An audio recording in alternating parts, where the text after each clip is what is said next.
Hello, everybody. Welcome to episode 4 of The Hurdle. We got two games in just a few hours. We have the conference championship round, and I'm just going to give you a quick little recap of what's going on, what I think is going to happen, quick predictions, just because, fortunately we don't got Eddie today, but at the end of the day, we have the same predictions. We've made an episode like this before, had technical difficulties, but you know how it is on the hurdle. We keep pushing forward. We keep jumping over. We keep getting over those hurdles.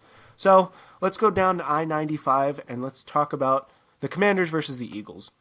And in my opinion, this is the easiest game to pick of this week. I know there's only two games. I don't think this is such a foregone conclusion, but I'm going to have to take the Philadelphia Eagles here. And my main point in why is when you take a look at these rosters, I'll give you guys a scenario. You have to pick each position group. Who would you rather have, Washington's team or Philly's team? So let's go. Let's just go straight down the line. Quarterback, give me Jaden Daniels over Jalen Hurts. I think that's basically simple. I don't think this is crazy to say. I think Jaden Daniels is a top five is the number fifth quarterback in the league, top five quarterback, how you can say it. And it seems crazy, but name someone in the NFC who's been playing better than him. Baker maybe. No, I don't think Baker's better. I don't think Jalen Hurts is better. I don't think Jared Goff is better. I don't think Dak is better. I don't think Purdy's better. I don't think Geno Smith is better. Stafford, Kyler. You can go down the list there. But at the end of the day, I think Jaden Daniels is an absolute star in the making. It haunts me as a Giants fan that I'm going to have to deal with him for the next 10 so years. But it's the world that we live in. It's the world that we live in. Running back, obviously, you're going to pick Saquon Barkley over Brian Robinson. Saquon Barkley is maybe the best football player in the league right now. I don't think it's crazy in saying that. I'd probably say Josh Allen and Lamar Jackson are players that you can say are better this year than Saquon Barkley. But Saquon Barkley is undeniably the best running back in football right now. With that offensive line, he's absolutely incredible. You can't stop him. And against the previous games against Washington, he's had over 150 rushing yards. He's been absolutely demonic. I mean, it's hard for me to expect that they're going to be able to stop him. And with Deron Payne out for Washington this game, that just became so much more difficult. Now we'll go down the line again. Receivers, Philly. I think Philly has much better receivers than Washington. If you want to have a debate if Scary Terry's better than A.J. Brown, maybe I think I'd be open to that. But besides that, I'm not going to pick Noah Brown and eliminate Zacchaeus over Jahan Dotson, Devonta Smith, and Dallas Goedert. I know Zach Ertz is pretty good. Maybe you could say Zach Ertz is better than Dallas Goedert, but I think I'd still pick Dallas Goedert despite his injuries this season. Offensive line, Philly has the best offensive line in football. I think that's undeniable to say that. And also with Washington losing Sam Cosmi, their starting tackle, it's getting even thinner. Defense, Philly's defense is so much better. I wouldn't say it's like Washington's defense is terrible. I mean, I've been very critical of it in the past few episodes, and it's bit me in the ass. But Philly's defense is just better. The defensive lines for Philly is incredible. Nolan Smith, Jordan Davis, Jalen Carter, maybe the best defensive tackle in football besides Chris Jones and Dexter Lawrence. Josh Sweat, Zach Bond, Quinyon Mitchell, Cooper DeJean, Reed Blankenship, Burks, Dean. I mean, holy cow. Has Vic Fangio turned this defense around? I mean, last year they were getting carved up at the end of the year after that 11-1 start. Now, this defense is real. It is the best defense statistically. It's the best defense on paper, and it looks like no one's going to be able to get through it. I mean, they caused those two big turnovers against the Rams, were ultimately what ended up helping the Eagles win that game, and what was a sloppy day for anyone but Saquon Barkley on that offense. And coaching, I think I'd pick Washington. I think Dan Quinn is a stellar coach. He's made the Super Bowl before. He's completely turned around this Washington team. I think he's better than Nick Sirianni. I think it's not really too much of an argument there. I just think Sirianni gets in his way too much. I think he's a great motivator. I think he's a great team builder. But if I'm going to trust someone, it's the end of the fourth quarter, I'm going to trust someone to make the right decision. I'm going to trust Dan Quinn over Nick Sirianni. And maybe that's just due who their quarterbacks are. But speaking of quarterbacks, I think it's time to discuss Jalen Hurts as a whole. And everyone's crapping on Jalen Hurts right now, and I understand it. You know, he's funny enough, he's 4-0 when he throws under 225 passing yards, I think, and he's 0-3 when he throws for more. It seems like this team doesn't need him, but I don't think that's true at all. I mean, you can see how they struggled in that previous Washington game with Kenny Pickett on there, because Jalen Hurts, though he may not be the most incredible quarterback you've ever seen, he's dangerous, especially on his legs. He's dangerous. I mean, we saw that 44-yard touchdown run against the Rams. He's got a good arm. He's accurate, and he hasn't been turning the ball over. Beginning of the year, when we were looking at the Eagles, when they were started out 2-2, he was a turnover machine. Plain and simple, he was a turnover machine. Now, he's been holding on to the ball really well. He's not costing mistakes. And that's the thing with this Eagles team. They're so good. They don't need Jalen Hurts to be Superman. 2022, they needed him to be Superman. Now all he's got to do is be Jimmy Olsen. He just got to take the pictures and hand the ball off to Saquon Barkley and let him do the rest. The only way, in my eyes, that Washington wins this game is if Jalen Hurts gives it to them. Just because I don't think Washington's going to be able to put 45 points on the Eagles' defense like they were Detroit. Detroit's defense was a lot worse. Super injured, battered up. I mean, Philly's defense is very healthy besides Nakobe Dean, who's out for the rest of the playoffs. So I think at the end of the day, you have to pick the Eagles here. They're at the Link. It's the most hostile environment in all of football.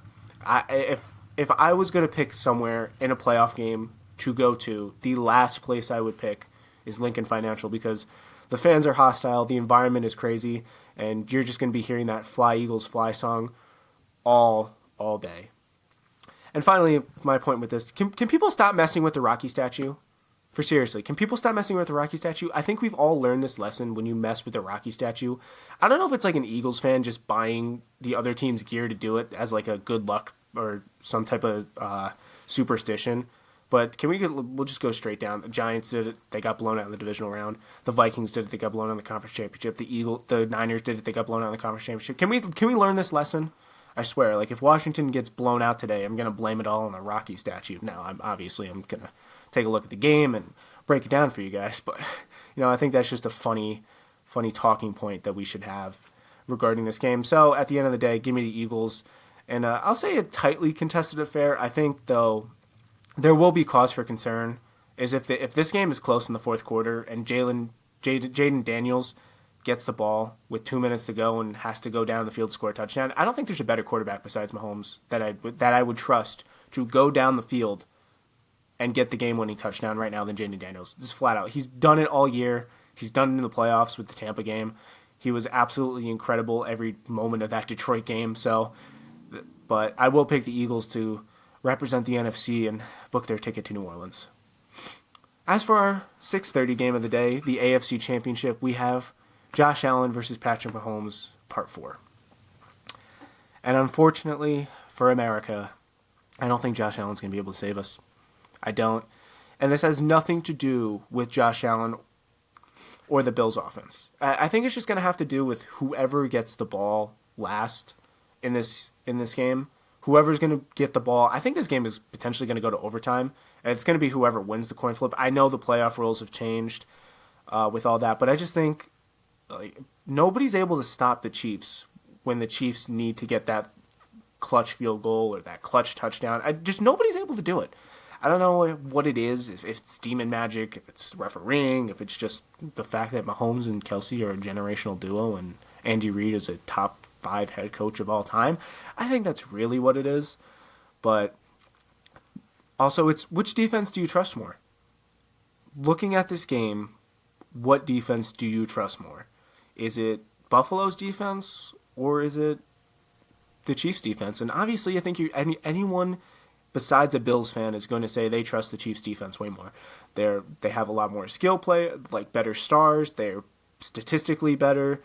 I think their blitzing schemes with Spagnuolo are flat out incredible. You take a look. I mean, Baltimore almost had 500 yards on this Buffalo defense. It's Baltimore got themselves in the way. That's why Baltimore didn't win that game. It wasn't really Buffalo's defense. Yeah, they forced the turnovers that were necessary, but Baltimore went up and down on them.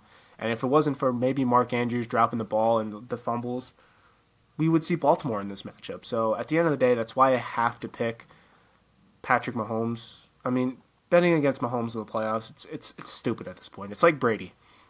It's rare when they don't make the Super Bowl. It's rare when they don't make the AFC Championship. I mean, Mahomes has never not made the AFC Championship. I mean, it's flat out crazy. Since 2011, we have been stuck with Brady or Mahomes in the AFC Championship. And you want to tell you where I was when it was 2011? I was 6 years old when it was 2011. I'm nearly 20. You know how like crazy that is? It's flat out ridiculous. So, but when you're just analyzing these matchups, obviously I know Buffalo, their offense put up 30 against Kansas City, but that was in Orchard Park. I think that just has a special vibe to it when you're in front of Bills Mafia. You're going to, again, maybe the second most hostile place, in my opinion, in the NFL to visit, and Arrowhead. It's loud. They break sound records. Nobody goes in there and wins. And in order to win at Arrowhead in a playoff game, only two teams have done it before. The 2018 Patriots and the 2021 Cincinnati Bengals. And you had Joe Burrow and Tom Brady play almost perfect second half games. I can see Josh Allen definitely doing that. I mean, you take a look at the stats. He's got 8 total touchdowns to 1 interception. Actually, 7 total to 1 interception in playoff games against Mahomes. He's flat out been great. It's just Mahomes is 8 total touchdowns to 0 interceptions. Mahomes has just been that little bit better. And in these type of games, who are you going to pick? Obviously, I know Josh Allen has been the better quarterback all year than Patrick Mahomes, but in the playoffs, when the lights are brightest, there's no one else in football you're going to pick right now than Patrick Mahomes. And unfortunately, America, we're going to be stuck with an Eagles-Chiefs Super Bowl. Love it, like it, hate it, throw up in the garbage can with me, because unfortunately that's what we're going to be getting. So, that's going to be the wrap on this episode. Quick little episode. Hopefully we'll get Eddie back for tomorrow's recap. I can't wait to discuss that with you guys. I can't wait to get this thing going. I know I've been talking about making stuff for a while, but I'm super excited for the future of this channel, and hopefully you guys like hearing me talk. You like hearing Eddie talk. We like the fun stuff that we do here. So like this video, comment, share it with your grandma, share it with your dog, share it with your parents. Maybe watch it 10 times over. Record it and post it on Instagram and make fun of my predictions if they go horribly wrong. If we get a big enough community, I'll love to start doing punishments and fun things like that. But at the end of the day, always remember, stay in the hurdle, enjoy football with us, and enjoy your day, guys. I can't wait to see what happens. And I've been rambling on for too long, but that's just speaking from the heart, being genuine. So enjoy this episode. I love the fact that you guys are listening. Love the fact that you guys are watching, and enjoy football. Because we only have it for so long.